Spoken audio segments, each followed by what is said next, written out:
दोस्तों आज हम जिस शेयर के बारे में बात करने वाले हैं वो न केवल भारत बल्कि पूरा विश्व विख्यात कंपनी है और इस कंपनी को 6 दशक पहले बनाया गया था जब टाटा सन्स ने एक स्विस कंपनी वोल्कार्ट ब्रदर के साथ हाथ मिलाया था। इस कंपनी के पास भारत में सक्रिय रूप से 5000 ग्राहक वेबसाइट है जहां से ये कंपनी अपने प्रोडक्ट को बेचता है। यही नहीं दोस्तों, इस कंपनी को यूएई, कतर, ओमान, बहरीन आदि जैसे विभिन्न जीसीसी देशों में बड़े आकार की परियोजनाओं के लिए एक पसंदीदा एमईपी कॉन्ट्रैक्टर के रूप में मान्यता प्राप्त है।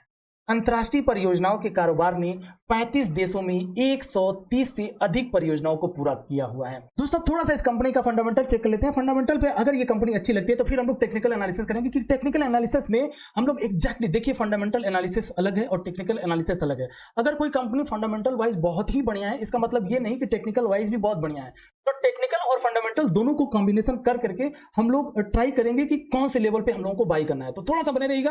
कंपनी का नाम है वोल्टास लिमिटेड। मैं आ जाता हूं कंपनी के मार्केट कैप पर। अगर हम कंपनी की मार्केट कैप को देखें दोस्तों तो 28,910 करोड़ की मार्केट कैप कंपनी, जो कि बहुत ही जबरदस्त है। वही कंपनी की प्राइस की बात करें तो 873 इस कंपनी का प्राइस है। बुक वैल्यू के हिसाब से इसका बुक वैल्यू कितना है 170, मोटा मोटी अगर हम 169 की बात करें तो ये बुक वैल्यू के हिसाब से प्राइस टू बुक वैल्यू कितना है, प्राइस टू बुक वैल्यू कितना है 5.20। अब 5.20 मतलब कि ये अपने बुक वैल्यू से 5 गुना, 5.25 गुना ऑलरेडी भाग चुका है। क्या ये अभी और भागने की पॉसिबिलिटी है कि नहीं? तो इसे मैं टेक्निकली पर आपको बताऊंगा। जब पिछले साल जब गर्मी आई थी तो उस टाइम पर क्या हुआ था और क्या ये अपने बुक वैल्यू से 7 गुना, 8 गुना, 10 गुना भागा था। अगर भागा था तो कैसे भागा था? अगर इस साल, अगर इस गर्मी में जहां पर एसी मतलब आपको पता होगा कि ये कंपनी मोस्टली एसी बनाती है, तो अब जैसे जैसे जो मौसम है वो चेंज होगा और जैसे जैसे गर्मी आएगी डिमांड जोन बढ़ेगा वोल्टास की एसी में।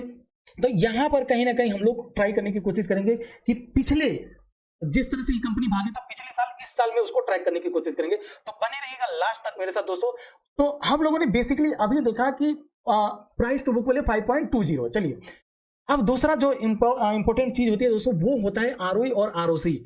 मतलब अगर कोई कंपनी वाकई में ऊपर जाकर के नीचे गिर गया तो क्या इसका आरओई और आरओसी हमें ये कहने की कोशिश करे कि नहीं, कंपनी का फंडामेंटल बिगड़ चुका है? नहीं दोस्तों, इतना गिरने के बाद भी अभी भी कंपनी का आरओई और आरओसी दोनों बहुत ही जबरदस्त है दोस्तों।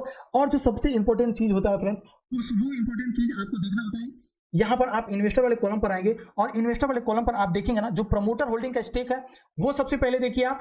कंपनी में एफआईएस डीआईएस के इंटरेस्ट है कि नहीं है वो आपको देखना है। जहां पर एफआईएस और डीआईएस दोनों भर भर के पड़े हैं, हालांकि डीआईएस अब धीरे धीरे बाई करने की कोशिश करें, एफआईएस अभी भी थोड़े से बैठे हुए हैं, लेकिन ओवरऑल एफआईएस जो है बहुत बढ़िया मोमेंटम है। फ्रेंड्स अगर आप कंपनी का कैश फ्लो चेक करते हैं तो आपको सबसे इंपॉर्टेंट डेटा ये होता है कि जो यहाँ पर नेट कैश फ्लो आपको दिख रहा होगा जो मेरे जस्ट पीछे है, और अगर आप यहाँ पर आएंगे तो ये पॉजिटिव में होना चाहिए।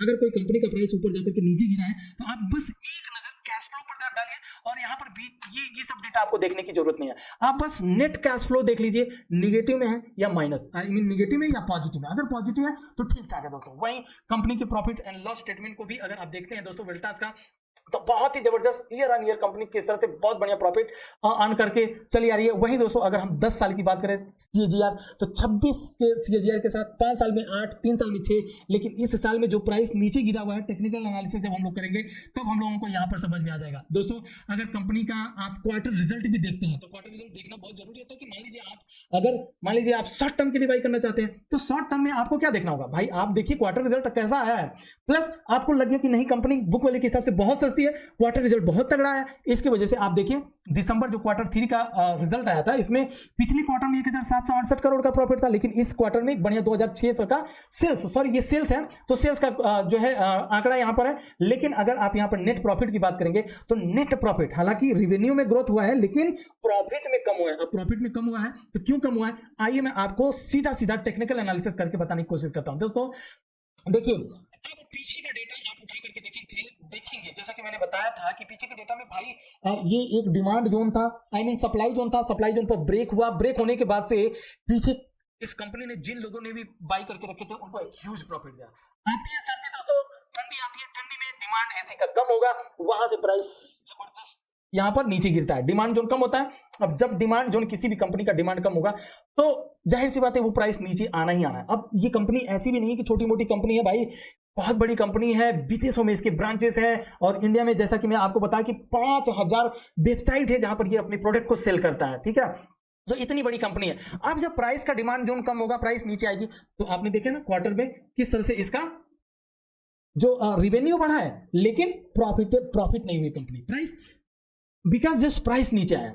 तो अब जब अपने डिमांड, अब यहां पर एक इंपॉर्टेंट चीज निकल करके आती है, वो होता है कंपनी का डिमांड जोन। दोस्तों डिमांड जोन मतलब ये एक ऐसा प्राइस था जहां पर ब्रेकआउट होने के बाद से प्राइस बड़ी तेजी से ऊपर गया था, ऊपर कहीं ना कहीं डबल बॉटम ट्रिपल बॉटम बनाया, वहां से नीचे आया। अब जहां से ये डिमांड जोन मतलब जहां से निकला था, वहां पर आने के बाद से धीरे धीरे ये प्राइस ऊपर निकलने की कोशिश कर रहा था। जो मेरा पहला टारगेट होगा दोस्तों, कम से कम मैं पहले टारगेट को अगर लेकर के चलूं तो 1100 1150 तक का टारगेट।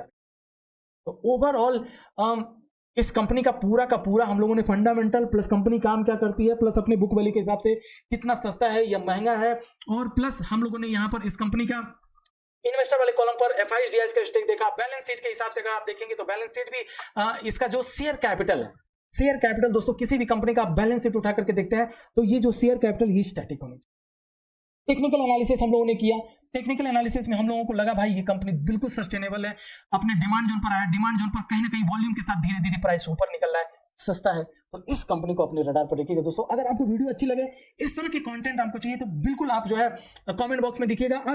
देखिए ये कंपनी कहां पर अभी डिमांड जोन पर, अगर आपको कोई ऐसी कंपनी लगी जो डिमांड जोन पर है जिसका मुझे वीडियो बनाना चाहिए, आप कमेंट बॉक्स में जरूर लिखिएगा, उसका मैं फंडामेंटल रिसर्च करके उसके बाद से उस डिमांड जोन को मैं टेक्निकल एनालिसिस करके फिर उसका वीडियो जरूर बनाऊंगा। दोस्तों अगर आपको मेरा ये एफर्ट अच्छा लगे तो प्लीज लाइक जरूर कीजिएगा, लाइक करने के साथ साथ आप सब्सक्राइब भी कर लीजिएगा। जय हिंद।